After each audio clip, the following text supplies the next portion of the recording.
तो हम आगे का चैप्टर स्टार्ट करते हैं, आगे के पैराग्राफ से।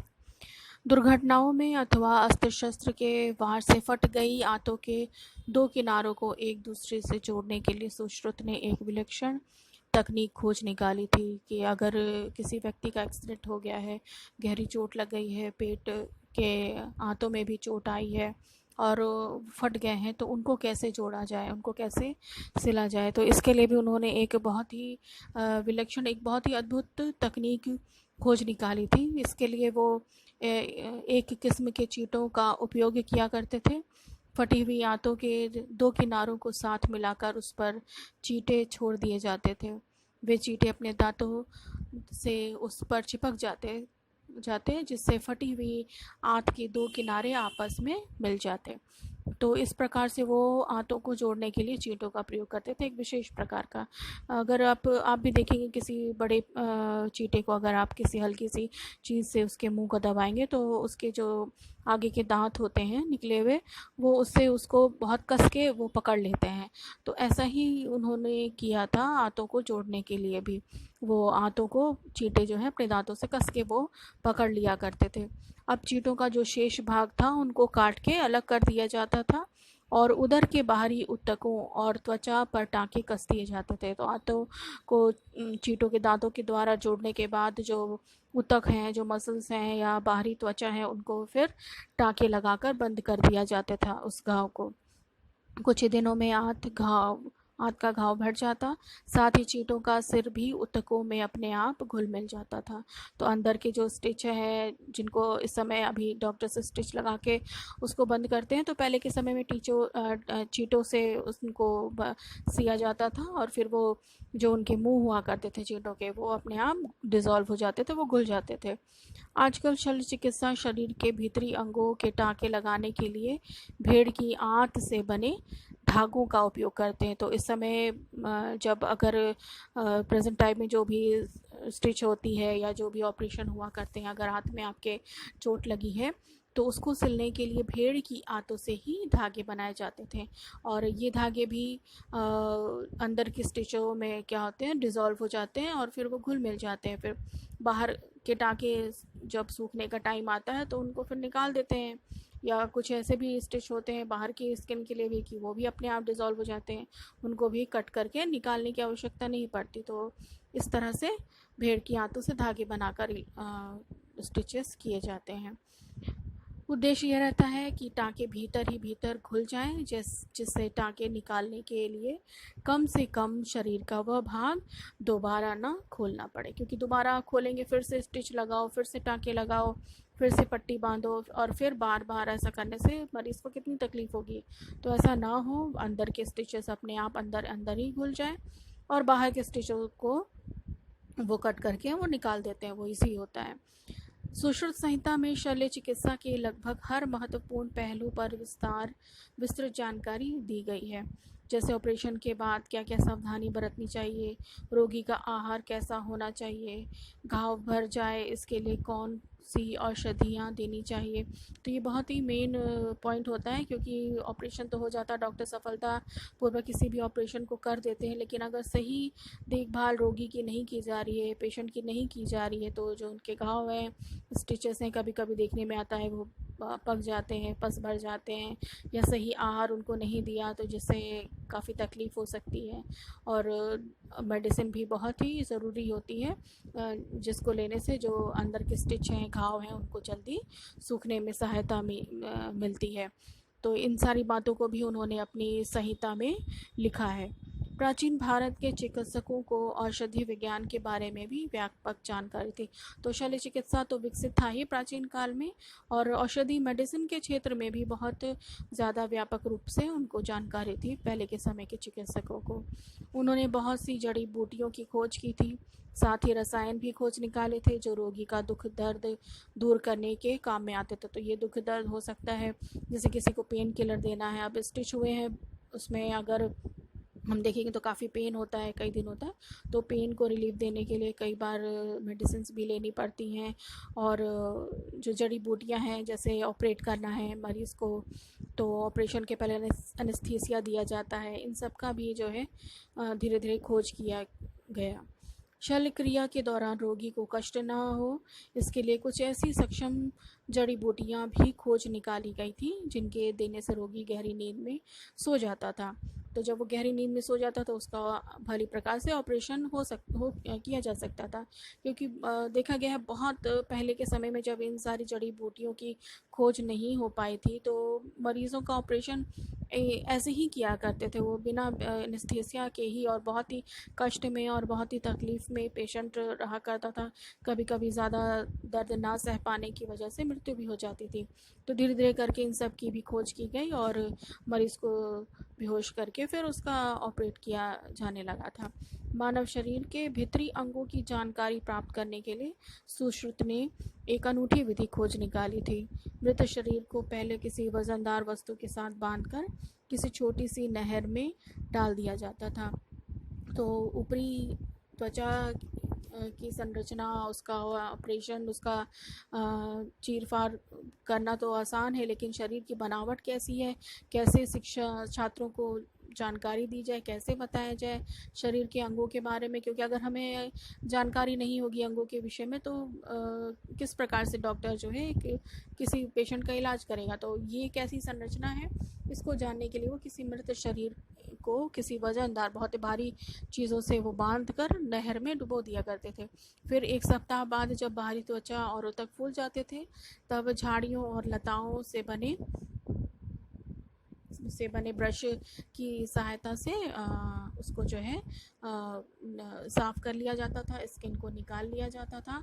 और उसके फिर बाहरी जब स्किन निकल जाते थे तो उसके बाद आंतरिक अंगों की संरचना स्पष्ट रूप से दिखाई देती थी, क्योंकि हमारे स्किन ही है जो हमारी त्वचा जो है उनको सुरक्षित रखते हैं, स्किन को, शरीर के अंगों को।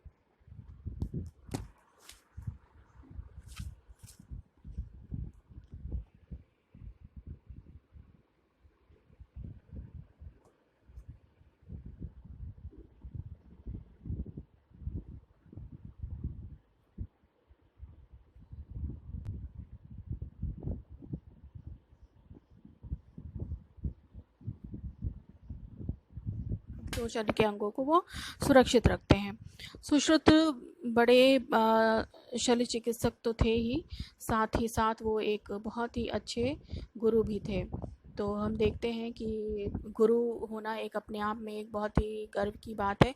अगर आप किसी ऐसे गुरु के संपर्क में हैं जो अच्छी शिक्षा दे रहे हैं तो आपको उनसे लाभ होगा। और अगर जैसे देखा जाता है कि गुरु भी अगर अपनी सिर्फ खाना पूर्ति कर रहे हैं, नाम के लिए शिक्षा दे रहे हैं, उनसे छात्रों को कोई लाभ नहीं मिल रहा है, तो ऐसी शिक्षा से भी कोई लाभ नहीं प्राप्त होता है। तो वो शल्य चिकित्सक तो थे ही, साथ में साथ एक अच्छे गुरु भी थे।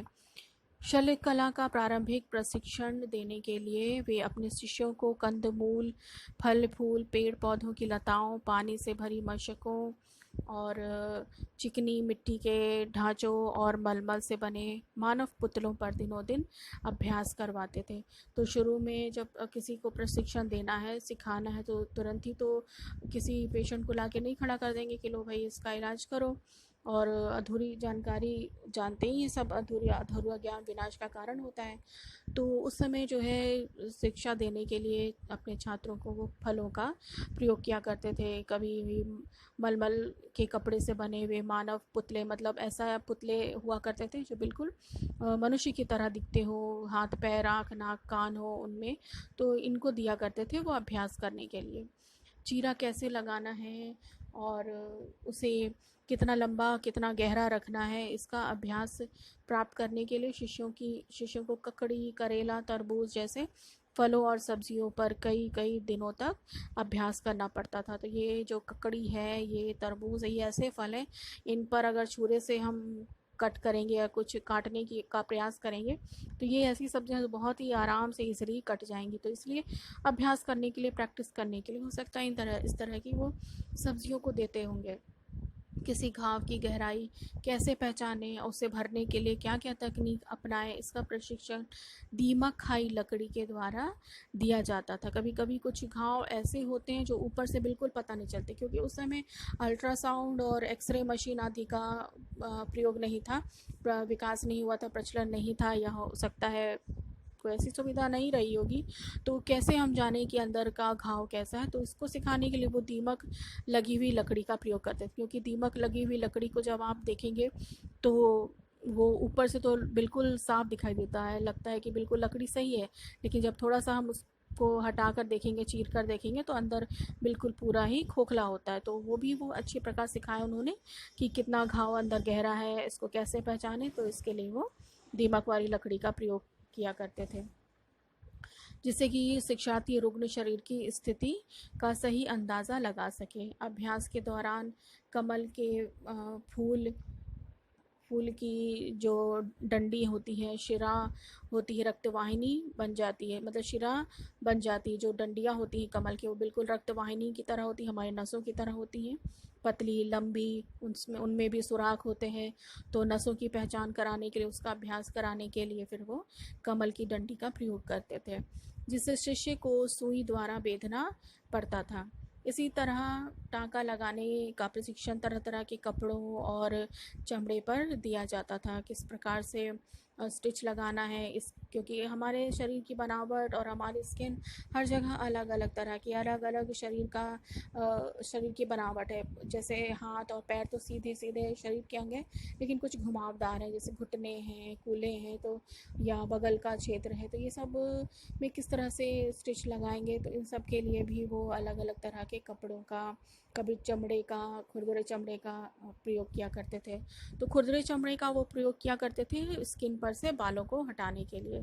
खुरदुरे चमड़े पर जिस पर से बाल ना हटाए गए, खुरचने की कला सिखाई जाती थी। क्योंकि अगर जब भी डॉक्टर ऑपरेशन करते हैं तो स्किन पे जो रोए होते हैं उनको पहले वो साफ़ करते हैं, क्योंकि अगर ऐसा ना करें तो इन्फेक्शन होने का डर होता है, और जो ऊपरी स्किन है, बाल है, वो हो सकता है कि चीरा लगाने के बाद वो अंदर चले जाएं, जिससे तकलीफ़ हो, कष्ट हो। तो इसको करने के लिए फिर वो खुरदुरे चमड़ी का प्रयोग किया करते थे, जिससे वो बालों को साफ़ किया करते थे स्किन पर से। पट्टी बांधने का ज्ञान देने के लिए मानव पुतलों का सहारा लिया जाता था। अब पट्टी बांधनी कैसे सिखानी है, इसके लिए फिर से वो मानव पुतले जो डमी है उसका प्रयोग वो करवाते थे अपने छात्रों से, उस पर वो सिखाया करते थे। इस प्रशिक्षण में उत्तीर्ण होने के बाद ही शिष्य के प्रशिक्षण का दूसरा चरण शुरू होता था। तो पहला चरण जो होता था फल सब्जियों और सुई और कैसे पहचानना है, कहाँ चीरा लगाना है, इन सब के बाद जो है छात्र का दूसरा चरण शुरू होता था, या दूसरा स्टेज उनका शुरू होता था। तो इस स्टेज में छात्रों को किसी कुशल चिकित्सक के देखरेख में रखा जाता था। अब उसे किसी कुशल चिकित्सक के शल्य चिकित्सक की देख में रखा जाता था।